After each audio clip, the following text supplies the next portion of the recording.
January 27th, 2024. Well, Texas hasn't backed down yet. The deadline has come and effectively passed, and the Eagle Pass uh, blockade effort is still underway. And so far, nobody's been particularly cutting the razor wire. So I think things are looking good so far on that. Um, I think that this whole situation, Texas, I think, has probably put the Biden administration in a bit of a bind here because while there are powers they have that they could use to dislodge this effort that the Texas government has put in place, um, I think it would look very bad. I mean, first of all, they're trying to have it both ways at the same time. On the one hand, they're trying to claim that it's Republicans that are responsible for the border crisis, which is, of course, completely nonsense. No truth to it at all. But so if they go in and actually take out this barrier in a meaningful way with a dramatic show of force, options would include such as nationalizing the Texas Guard and putting it under federal command and ordering them to reverse their activities and all that sort of thing, then you would have a situation which would show the complete falsehood of the Biden policy, which is pretty false anyhow. But and anyhow, that seems to be one reason why maybe nothing will happen. We're not sure yet where it goes. Um, and of course that is what's a developing effort. I think it sounds like that the court orders at present really have to do with the fact that the Border Patrol can cut the wire, and we don't again know exactly for what purpose, but it looks like it may well be to rescue migrants that are tangled up in the wire or on the beach over there. I think it would be useful for Texas to have one of those ready, boats, airboats they got to transport them back to the Mexican side if they want to. Uh, that would be one thing to do, but not to let them in. At any rate, that's kind of the situation at the moment. If you like these videos, please give me a like and subscribe if you haven't already, or you could subscribe on the Rumble site with the same address of Corrality 452. So anyhow, so that's the way it looks. I don't know where this goes legally from here, because first of all, the Supreme Court ruling was only a temporary ruling, and there were still four of the conservative justices that were siding with Texas on it. I don't know exactly what Barrett's motivation was for voting the other way, and that was a bit of a disappointment, obviously. You would tend to see Roberts as a little bit on the moderate side. Um, it's wrong to say, by the way, he's a liberal. He's not a liberal. He's a moderate, and that means that on a lot of economic issues, he'll vote pretty much for the conservatives. We don't know how far he's going to go on that. He seems to be a person that's very concerned about public appearances in the media, however. So anyhow, that's where we are. I think that there'll be more developments in the days ahead on this. Of course, this doesn't totally block all immigration. Of course, they can now divert to Arizona or New Mexico. So there's other pathways, and of course, they don't have to come in these authorized locations. They can still cross at a designated crossing point and just turn themselves into the Border Patrol at that point. I've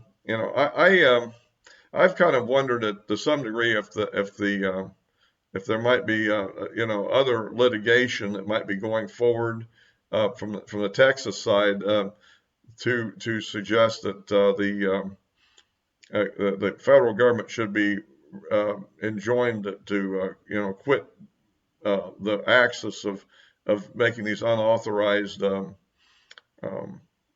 exceptions to the rules that they are letting all these characters in. But we'll have to see how that all goes. On the congressional side, the border deal still seems to be kind of stuck in the Senate. I mean, there were some equivocal comments from Senator McConnell the other day, but it looks like the negotiations are still on. And the perception is increasingly that this is designed more than anything else to get Ukraine aid approved. Um, and given the Republican opposition to the Ukraine aid in the House, and a little bit the idea to use it as leverage to get something or the appearance of something. Again, we don't know exactly what the Republicans have agreed to. There are some things they were fighting for that are being resisted by the Democrats, the so-called parole authority. And I'm unclear exactly how this all works. I mean, I don't necessarily think that, I guess the parole authority releases the people into the country, but the other aspect are these bogus amnesty claims that migrants are making, and of course we don't know what all's in there, but one would tend to think, and most people believe, that the Democrats aren't going to yield to anything that would really totally stop the crisis. In fact, one of the criteria to shut down the border was supposed to be a day in which 8,500 people came in a single day, which those thresholds have been reached in the recent month or so. So that's not a surprising amount, but it does lead to the idea that this is kind of a farce. And of course, President Trump has called on Congress to not pass it. And of course, this has led to a Democrat counterpunch that he has some ulterior motive of using it against them. But in reality, if you have a bill that won't solve the problem in the first place, I don't think that's necessarily the case. And the other aspect is that the House is much more demanding on what they want.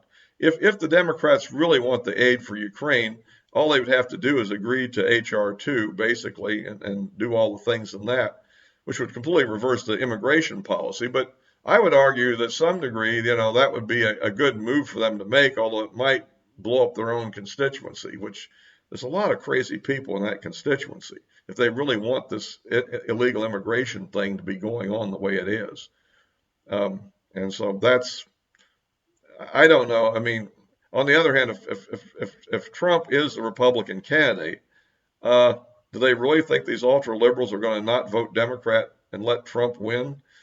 Of course, I've seen some people on X that are saying that they won't vote for Trump because they wanted DeSantis, which I think is crazy. I mean, I tended toward thinking DeSantis might be a better candidate simply because of the lack of baggage, but he's pulled out and has endorsed Trump. So I think that kind of shows the way things are going. Haley will probably continue through to the South Carolina primary, but if it turns out anything like what we expect, and I would expect that her point total will increase a little bit from what it was in the polling that was taken up through last January the 3rd, because for one thing, the DeSantis being out and Christie being out, so the Christie voters will go to Haley, I think. And I don't know, the DeSantis voters, I would think, would tend toward Trump, but some of them might go to Haley. I mean, there's it's kind of a mixture there between the people who want a conservative candidate without the Trump baggage and maybe people who really just don't like Trump and want somebody else. And so we'll have to see on that. But I think the bulk of them will go to Trump. And we'll see. And in that case, okay, maybe she can pull her numbers up 10% to maybe losing about 20%. I don't know. We'll see. That seems to me she's not going to really be in the caucuses apparently in Nevada, so those delegates will go to Trump. And it's unclear how long her backers will back a losing cause.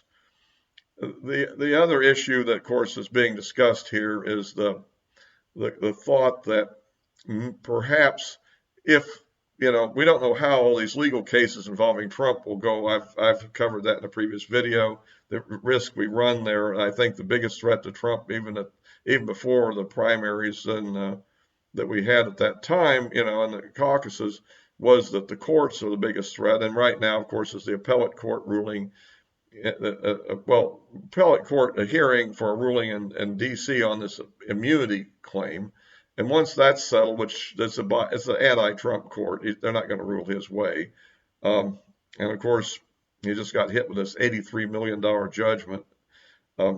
in a civil case. Of course, that will be appealed, and we don't know if that amount will end up going that high ultimately. I doubt the whole case will be, well, it might be over, I don't know. The appellate courts that are over New York aren't too favorable either, actually. So, so that is kind of the situation on this at the moment.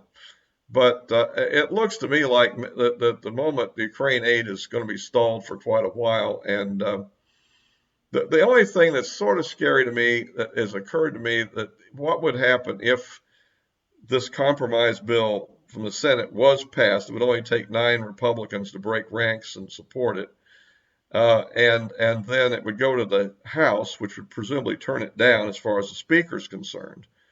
But the Democrats could go with a discharge petition. And the question is, could they get enough Republicans to vote for the thing in order to support the Ukraine aid that would, and Israel aid and everything else that would overturn the majority of Republicans. And I certainly hope it doesn't come to that, which is one reason why it's still worth fighting it in the Senate and hoping to just kill that thing. At least unless the Democrats, will really give us something real, like a border wall and the end of this amnesty by demand. Something they have to show more credibility than simply saying they want amnesty. They need to have some, proof, and we need to, slow this process down to massively, not the numbers that are being talked about now. So anyway, that's about it for this video, and of course I'll be posting this on Rumble as well, and the addresses of my social media accounts are in the description below. Until next time.